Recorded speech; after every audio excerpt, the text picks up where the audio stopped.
Hello, Jason. I can hear you loud and clear. Good. It's lovely to speak to you. Yeah, you too. How's it down there? What's the weather like? You're not in winter, it's spring yet, are you? Not quite. No, we're in the throes of winter, but you won't believe that we're having a bit of a heat wave at the moment. So it's about 27 degrees. I think a lot like England is enjoying at the moment. Well, not an Indian summer, but a summer of of unknown proportion. So what should I pack? Some woolens maybe, or No, no, no. I think you'll be good with just packing a fleece top. But no, September time is actually that is spring for you, when you arrive.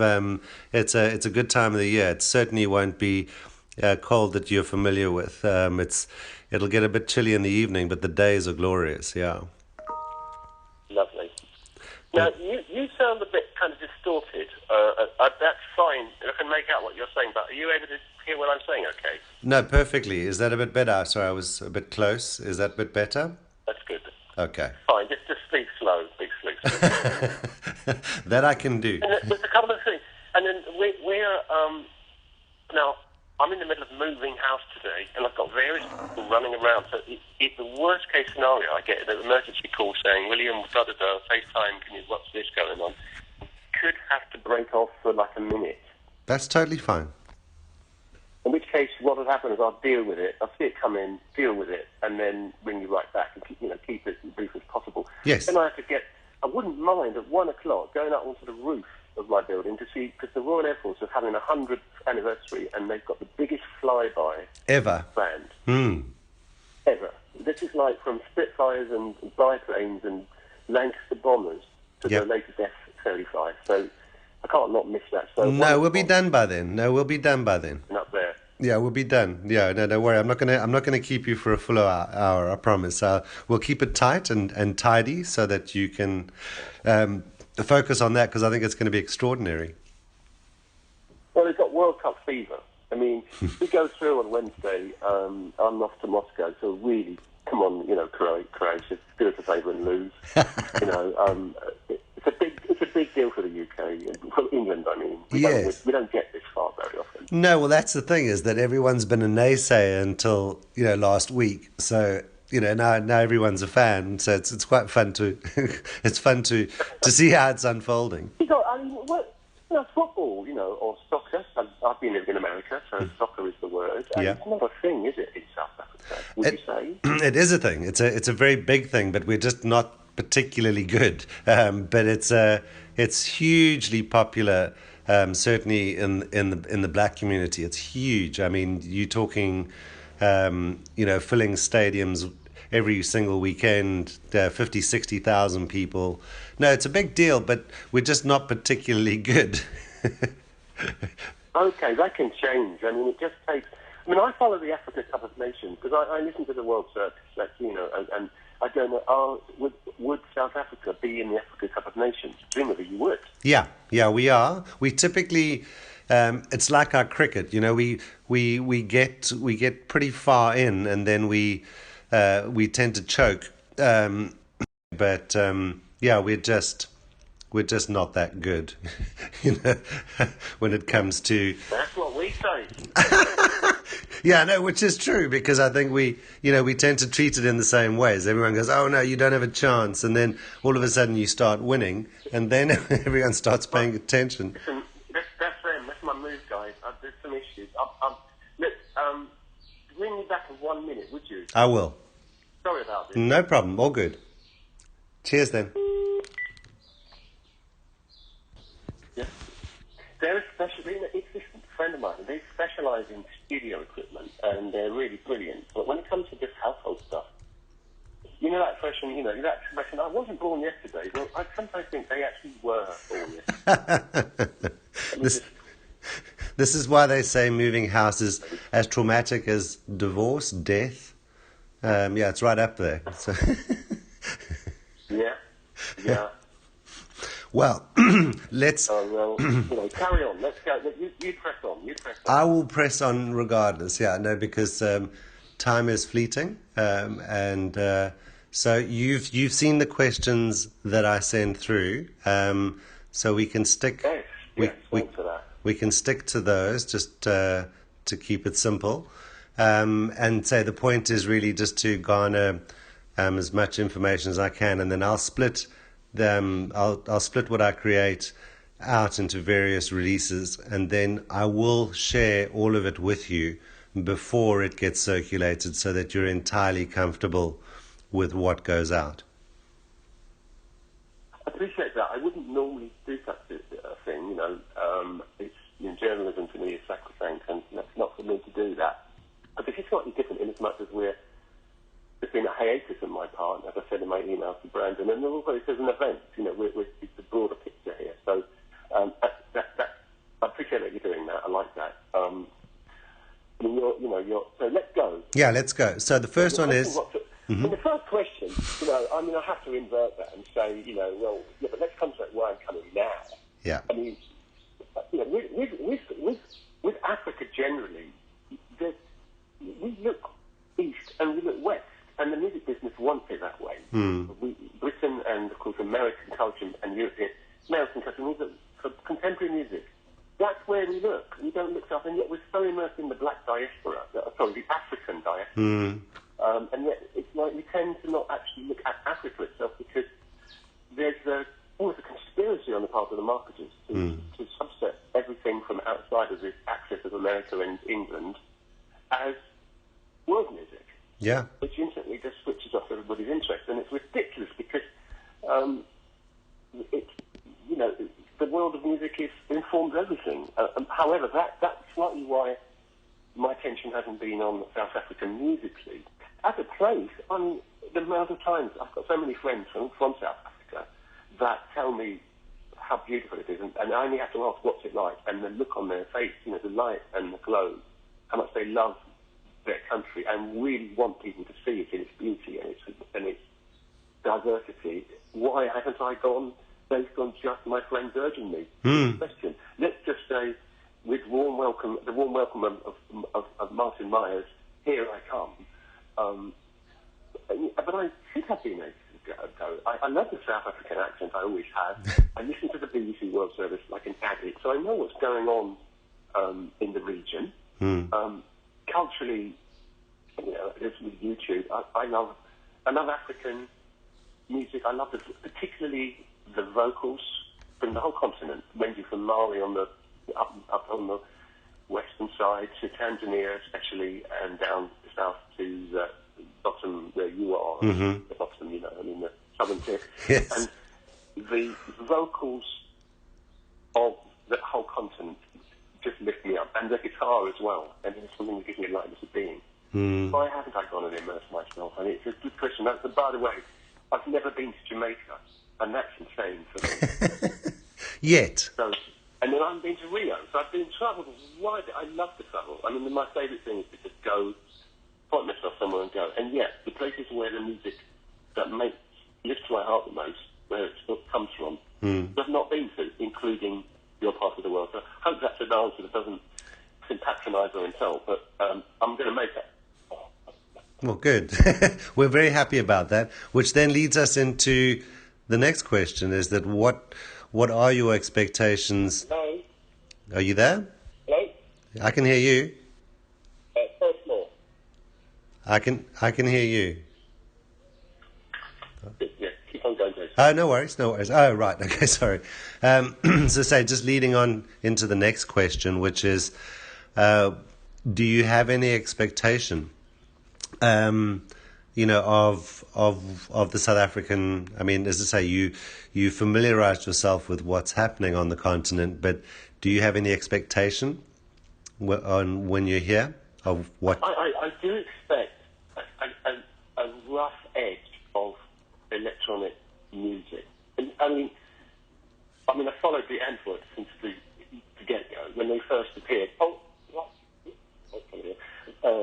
And I've been aware of the hardcore nature of dance music, and I really, really want to be immersed in that. I want to be immersed in everything. I mean, one thing for sure, I'm going to keep away from citing any artist that I might get asked about prior to my trip, because I want to be immersed there and then be able to answer the question.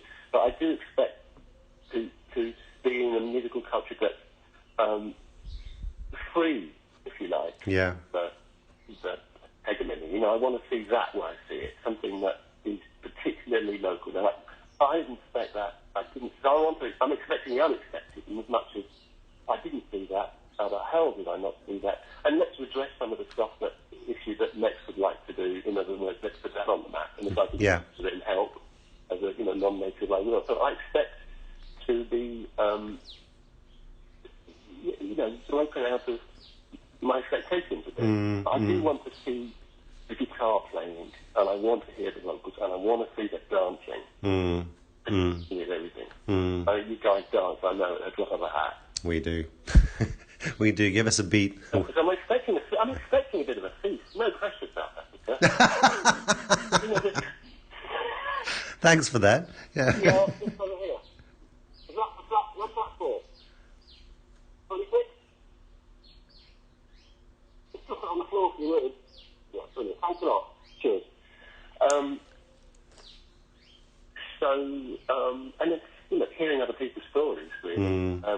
That's my favourite thing. I delight in accent and voices. And I love to hear. I love that. And obviously speaking English, because then I can really determine the nuance of an accent, how it plays into English speaking. If it's a language, and I believe you've got lots of languages down there, it's harder for me to discern. But one of my favourite things to do is to get tongue twisters off people from various, like, your native tongue. What is the tongue twister that you all passed around as kids? I love doing that. I was Katie Mellerer, who I work with. Yeah. And when she does the tongue twister, it sounds like a microphone breaking down, and it's lovely. So I might say to people, I've got my phone out, would you mind just giving me a tongue twister in your language as an audio treat? Yeah.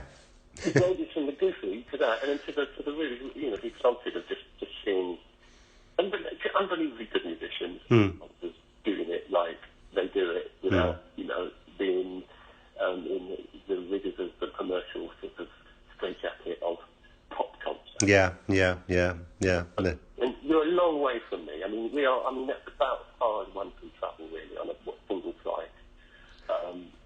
And I'm going to rejoice in that distance. And do that. Well, you never know what you might get. That's the thing. So, but moving on to what you've with regards to your production work, the question around, how have you chosen the projects and the artists that you've worked with over the years? Have you gotten to choose them, or did they choose you? People assume that once you've got some awards and some notoriety that you just do choose, and the reality for me isn't because for starters, there's such a thing as a record cycle. An artist is committed to a cycle of writing the material, pondering the material, living it, then writing it, and then demoing it, then recording it, then promoting it, and then touring it, and then resting. So there's only a window when they're in the studio. Secondly is I'm really bad at pitching ideas. I tend to over-pitch all sorts of goofy ideas, and people think I'm bonkers. So, I just sometimes don't get phones back. It frustrates me from those. Terribly frustrating, because I'll meet the same artist, and I'll reach out to a management company, because I don't know how to reach the person. Yeah. Get ignored, sort of shrug my shoulders, and then meet them subsequently, the artist later, and they'll be like, "Oh, we just finished our album. We'd love you to have worked on it." And like, well, how can you let that happen? Being in the studio, so it tends to be a bit passive. Yeah. Look, Beth Orton, obviously, I met her at a party. We spent a lot of time together, and I determined that she had a fantastic voice, so initiated that. Talk song, religion, spot, but the famous, the ones you quote, all the Britney Spears and whatnot. It generally, the initiative does come from them, really, I suppose, I'm trying to think. Sometimes, you too, I just think I bumped into Edge and we said, let's do something. Yeah. But, I'm not very good at, I'm a bit, and we'll get to this in a minute, this whole serendipitous approach to careers, but I'm so disorganised. Yeah. But the reality is it tends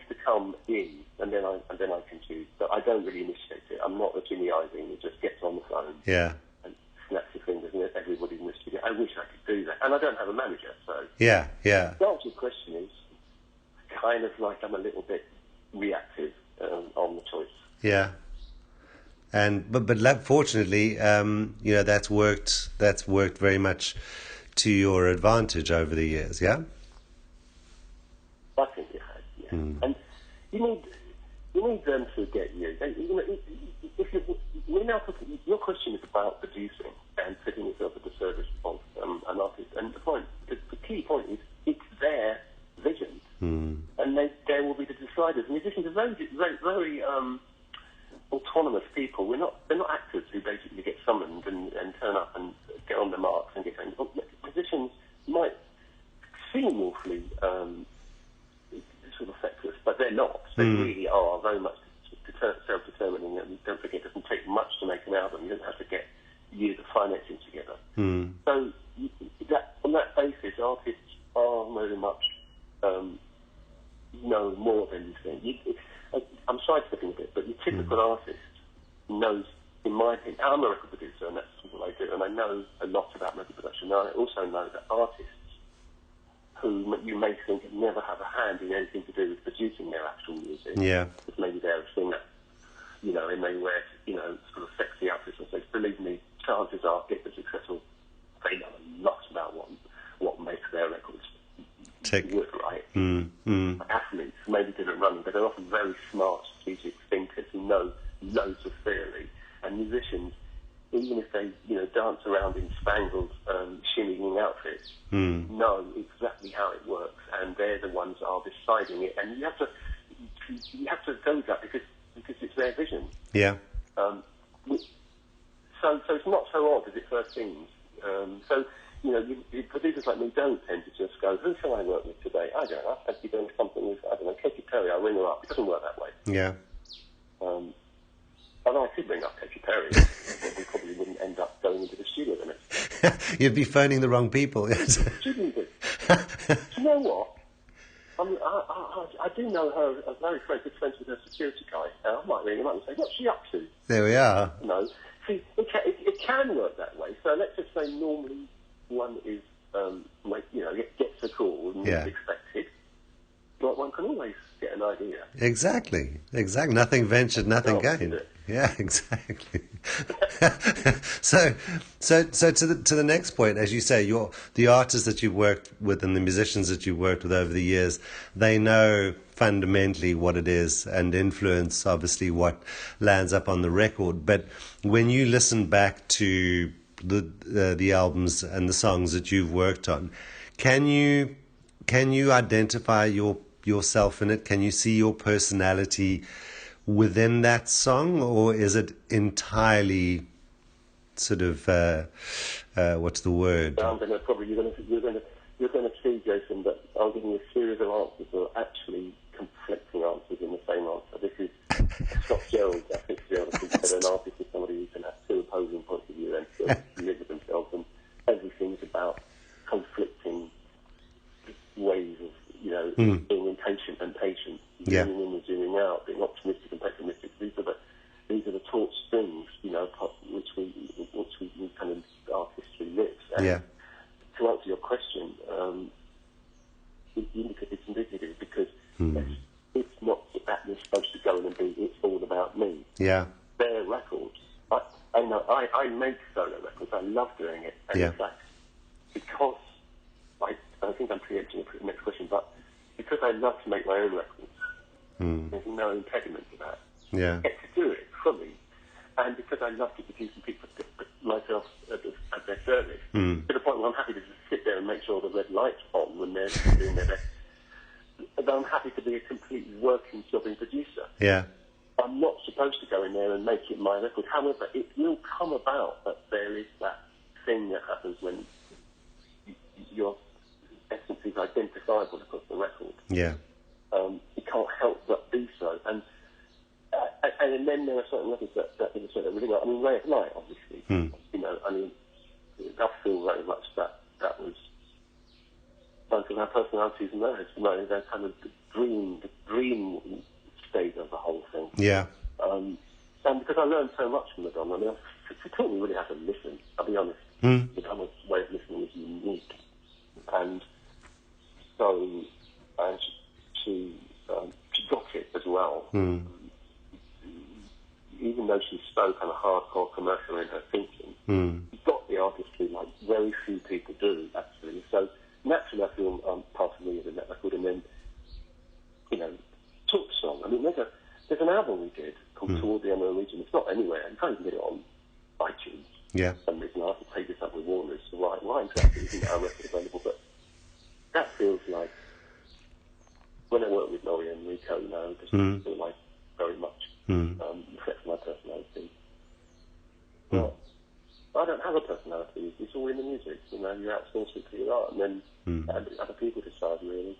I keep finding archives, though, Jason. I keep finding archives. I've been on an archive call recently, and I'm finding material on old multi-tracks that have been transferred to digital, and I do sometimes think that earlier versions of things do reveal the personality more than when they've been polished. Yeah. I wonder sometimes if I should just make a kind of retroactive release of things. Sounds like a fun idea. Question. You kind of did answer it, so I'm good with that. And so. Well, I mean, you know, I could quote all sorts of artists. And Katie Melua, for instance, she visualises everything, which is fantastic, and she kind of really got me started on this whole art thing that I've been doing, although she doesn't realise it in her personal knowledge. And so, you know, I listened to her record, and I didn't even write a note on that. I just produced it, but I do feel there's me in there, and I don't think she would doubt that. It's, you know, it's her. It's about her. It's a record. It's all about her. And yet, if she'd made it with a different producer, it wouldn't. I think there's a good sense of my own personality in there. I don't know. It's not on agenda when I'm in there, I'll be honest. Well, I think, as I say, if you don't impose. If anything, your job is to add, complement and not necessarily supplement what they're creating. And I think that's the sign of a great producer that doesn't impose themselves on the artist. They just their job is to make what they're hearing the best that it possibly can be. Yeah, you want them to be surprised, and not fearful, and not mistrust some new aspect of their own creativity that just popped forth in the moment, dictated by the fusion. One thing, though, Jason, I did make a very qualification here. It's very important. There's two kinds of production. One is where you are basically sitting behind the mixing desk or even on the sofa, singing to it. They're bearing witness to the recording, but not actually directly manifesting in any way. I'll give you an example. Blur. Me Too. Katie Melua. I didn't play an instrument on any of their albums at all. But he came in and played everything. I didn't write anything, play anything. I was a textbook record producer. And then there's the other kind of thing where you're basically ranges all the way to where you're playing everything. On Ray of Light, I played 90% of that album, and I mean, I played massive guitar. No, I don't think anybody realises that I'm actually a guitarist, but I would sometimes construct a track from scratch, so that all the instrumentation is made by me, and of course that would obviously carry a lot more sort of flavour of what I bring to bear, because I'm playing everything, and guitars and things are very emotive instruments. So they're both called productions, and yet they're very different. And that could be a clue to how people perceive it. I don't know if people are that interested. You know, No, I think they are. It doesn't make a big deal. Yeah, I mean, but if you think about it, I'm not that. Sorry. No, I'm just saying that there's there are artists, and you've mentioned a few of them that. U2 is a classic example where they've brought particular people with them along their journey, for extended periods of time, because they bring something to the end product that it's not to say that they couldn't necessarily get there on their own, but it's just adding another layer and personality to what they've created, and when that's a positive thing, then the music is even more extraordinary, one hopes. Yes, and it's great. those three artists I mentioned all have this kind of covenant which they expressed. I mean, when I met Bono for the first time, he sat me down and said, "This is how we operate, William." And he said, "We write and play, you produce." And that to me was golden, because it meant, I didn't see that as precluding me from playing or writing when you want to. I saw that as a fantastic thing for that man to say, you get to be the producer proper. In other words, you get to be director, and to have, there's a kind of clear sense of roles, and have a teamwork and a visible, line of command, if you like, and then like that. So you're producing, rather than sort of passive aggressive, like suggesting, and somebody else is coming back with another suggestion, and then it becomes a bit of a battle. You are producing. We're here. It's akin to the directorial role. You get to direct properly. You get to be the director, and inhabit that role fully. Yeah.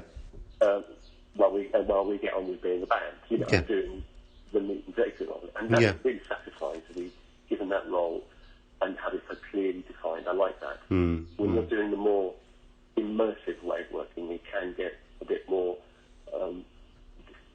fuzzy as to where. Yeah, I know what you mean. Yeah, I know what you mean. It's generally consensus. Yeah. Which leads us to the next point. Let me do a quick audio experiment with you. I'm going to do something, Jason. I'm going to do this thing. I'm going to say, I'm going to count down to 0. Okay. I'm going to go 3, 2, 1, go. And I want you to say go at exactly the same time as me. Are you ready? I'm ready. 3, 2, 1, go. Go. Did you say it at the same time as me? Exactly the same time. That may have been a bit confusing. Right, here we go again. 3, 2, 1, go. Go. Did you say go at the same time as me? About a split second after. That'll do. Now, here's a shocker. Now you're going to do it in reverse. You're going to count down, and I'm going to say go simultaneous to you, and then tell me what you think. Ready? You start. Okay. 3, 2, 1, go. Go. Wow, that's at least 2 seconds.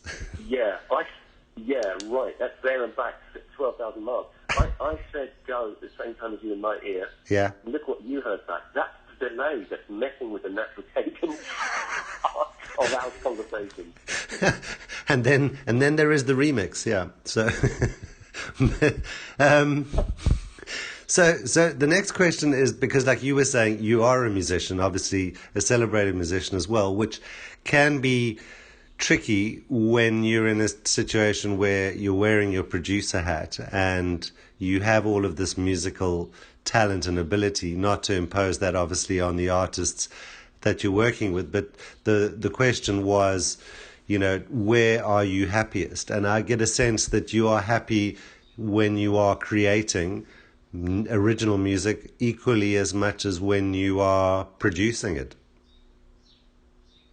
Yes, I am, because of what I said. I'm having the opportunity to fully take myself into both areas. Yeah. Therefore, there's nothing left over. There's no frustrated artist trying to. I mean, I know I've met enough of them.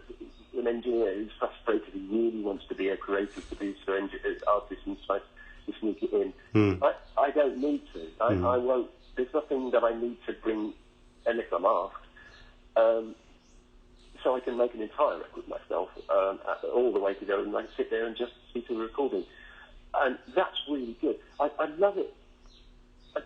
I do love it when I'm watching a bunch of people just so excited, they're just hurling themselves at the tape, or whatever we call it now, hurling themselves at the hard drive. And it's just my job to make sure that the red light's on, because something's happening, and I don't want anything else to happen, especially with vocals. It's just hearing, it's next to being in heaven when singers break through a certain barrier in their creativity and there's something happens magic, and to sit and watch that happen. And then the other, so that's really, really satisfying. So I'm happy then. I'm also really happy when you've got a track. Doesn't matter how it came about. You've got a piece of music. It exists now, and you know it's good. Don't come on trees. You might have done 10, you do one, and you just think, why do I want to open the studio door and play it a bit louder than necessary so everybody in the building can hear it? The reason is because deep down, I know this one's good, and we all kind of know it. You know, get the flummery, we know it's good. So the best thing is when you say, right, let's talk about making it just that much better. And it's just such a glorious thing. It's like that ride home to the finish line. And I'm happiest doing that. I'm happy being around guitars being played well. Because I am a guitarist, but when I'm around proper guitarists who really can make a guitar work, I mean, you know, the ones that have got the special gift in their fingers, that's a happy moment. But I think really that the best thing is that moment of superconductivity. Yeah. When the ideas can't even be contained, and that's just a glorious thing. Yeah. And you captured it. Yeah. But then, moving on to the deep... So, carry on. No, I'm just saying, then, which sort of leads us on to DJing of late, as I said in my questions.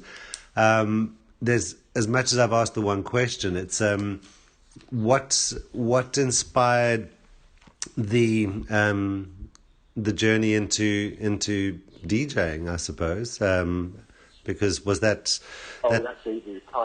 Pirate radio in London in the late 80s and beginning of the 90s. In about 90, there was a move against regulation with the BBC. I mean, I love the BBC, but there wasn't really room for the new sound of house music, if you like. So there were a lot of pirate stations, and this was people on the rooftops of council blocks with illicit broadcasting, no frequency, with the Home Office chasing them, making vinyls, pressing it up. And of course, being around vinyl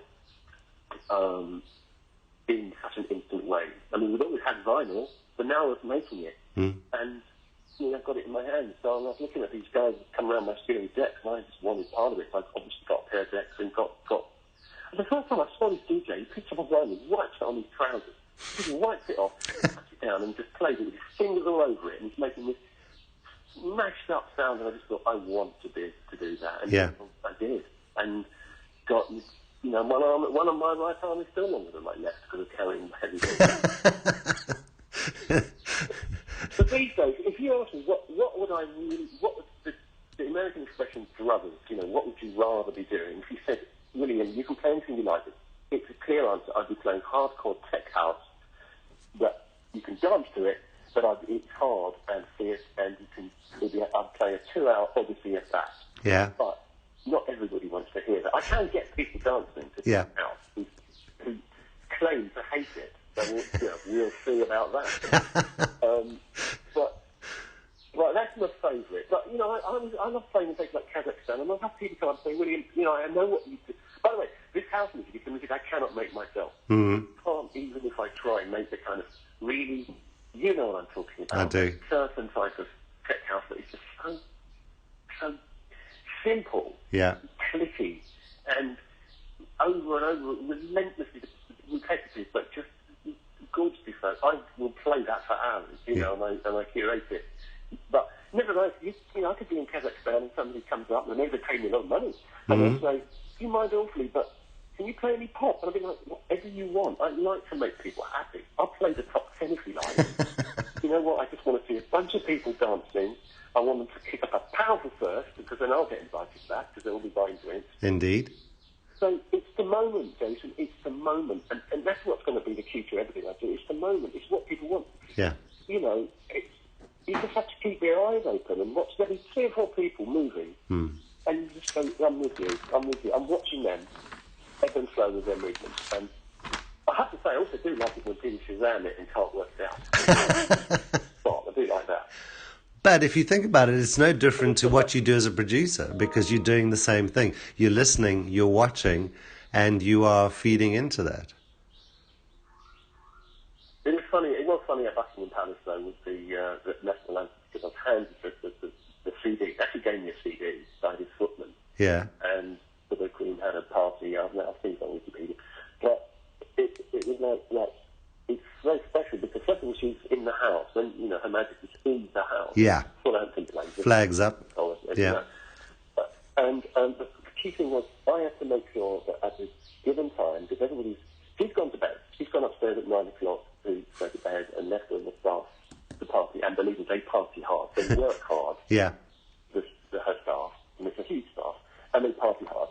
But there is going to come a point when I have to wrap it up. And the point will be when I'm given a signal to play the anthem, and I have to, my main concern is like, I've got to get all the bass off it, all the beats, all the echoes, put it back to its right speed, make sure it's playing any crazy EQ and fuzz boxes. I need to play this one as it comes. And that was a surreal moment of having to, it would be just not right to have any treatments on an anthem. Take it only national anthem. Well, certainly not in Buckingham Palace, no. No, respect it too. And of course, I like that. I like the idea of decorum. Alongside the total freedom of creativity, there's also this sense of timeless decorum. I do like that. I find that a very satisfying moment of clearing all the EQs off and playing it and seeing the love, the devotion. And those moments, I cherish them. So, but what makes up the set? They make up the set. Yeah. Yeah. Now, back to... It's common to get handed a phone by somebody and they say, you've got to play this. And it's like if 9 people handed a phone asking for the same track, well then you better play it. Even if their mum comes on the line with voicemail, you can't ignore what people want. And some DJs will do that, they just say, we're here to educate you. And I don't subscribe to that. No. I think it's more a matter of, actually, I want to be educated by the audience. Which then takes us to Mex and your participation there. And I'm not looking for you to give us or give anything away with regards to what you intend to talk about. But have you been able to give any thought? It will be like making a track. You go where, and it will be like creating a set. I'm not coming in with a load of notes. Yeah. It will be very, very on the moment. Yeah. And obviously, want to ramble or waffle or become indulgent, but it will be very much on the fly. Let's see what really people here want.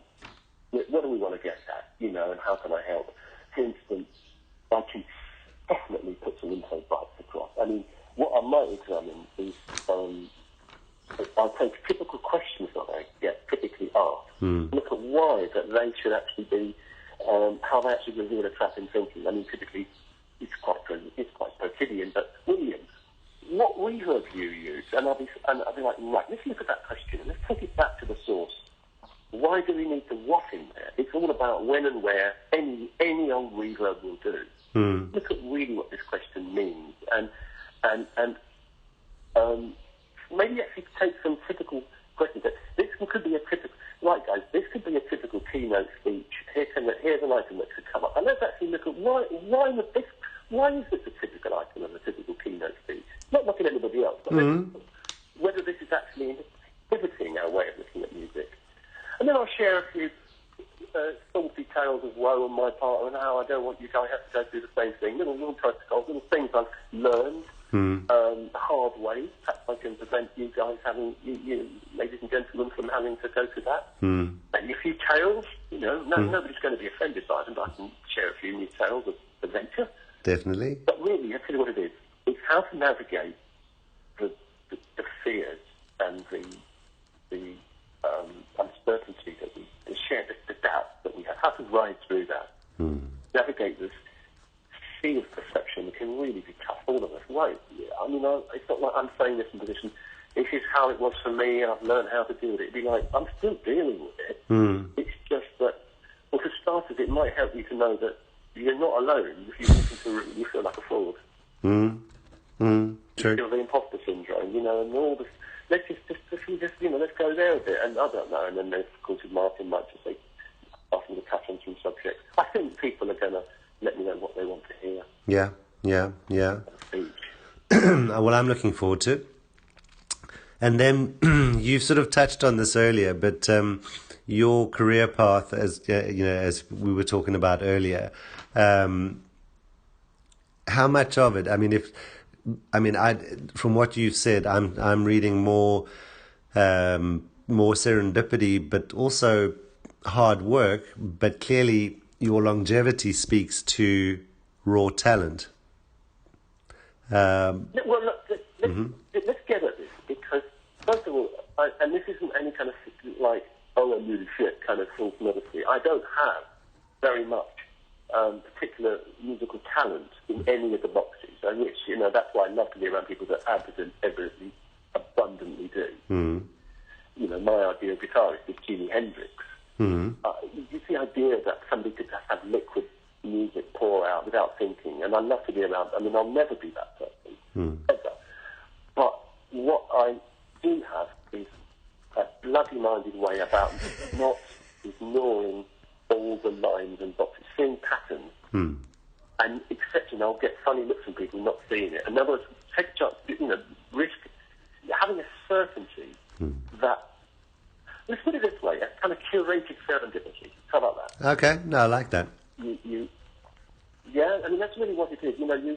You are throwing a dice out there, but you will see patterns. And the key is, and we all see patterns, that's the human way, but you have an ability to make very, very quick decisions, both small and large, and trust in your own instincts. This particular fold of the dice is the one to go with. I think that's it. And then the capacity for absolutely going at it and letting, like an athlete would say, a winning track and field athlete would say, that I'm not an athlete, but I hear parallels when they talk about the pain, their lungs are bursting, they're still going to get out here, and they went back for another run, right? They thought it through, and they kind of don't give up. And you put the extra bit in, even if it's only an extra inch, just to get that edge and see their thing through. So it is doggedness. It is a doggedness. And have you ever got it wrong? Ultimately. Well, you don't tend to make compilation albums of our people. Absolutely. I mean, the amount of tracks I go back to that I did, unreleased tracks, that I just think, well, I'd love it as a prime bar. It's superb now, right? And then, but you tend, look, batting averages, you do talk about the ones you get out, you back out of the park, and it's about the ones that get noticed, and the ones that don't make it out, you tend to fall by the wayside. You do get it wrong. What you really need to do is to accept that no matter how much you've invested in something, if it's wrong, and you can't unwrong it, move along. I think this question, which I think is number 8, and this is just thinking at the moment, this is something I think I'm going to. I can't answer very easily now, because I think I'm going to work it into your speech. Yeah. Into the keynote speech. Yeah, definitely. Yeah, I think that's. Yeah. I but to be a bit more measured in the keynote, I think that's just going to hinge on rotate around that. No, good. No, I gift you that. Yeah.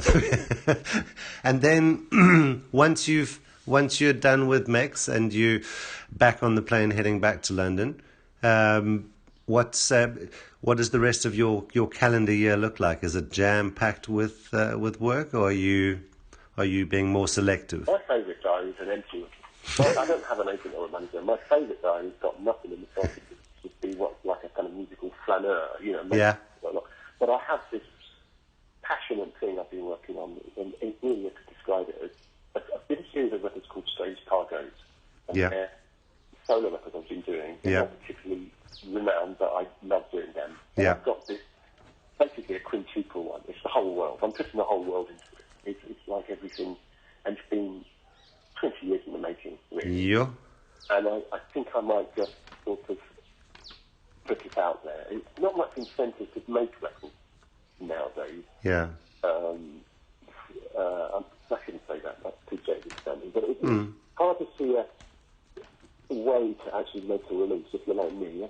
I'm not sort of, I don't have a stage act per se. So been sitting on the shelf. Maybe I will. But the other thing is just I really want to score a movie.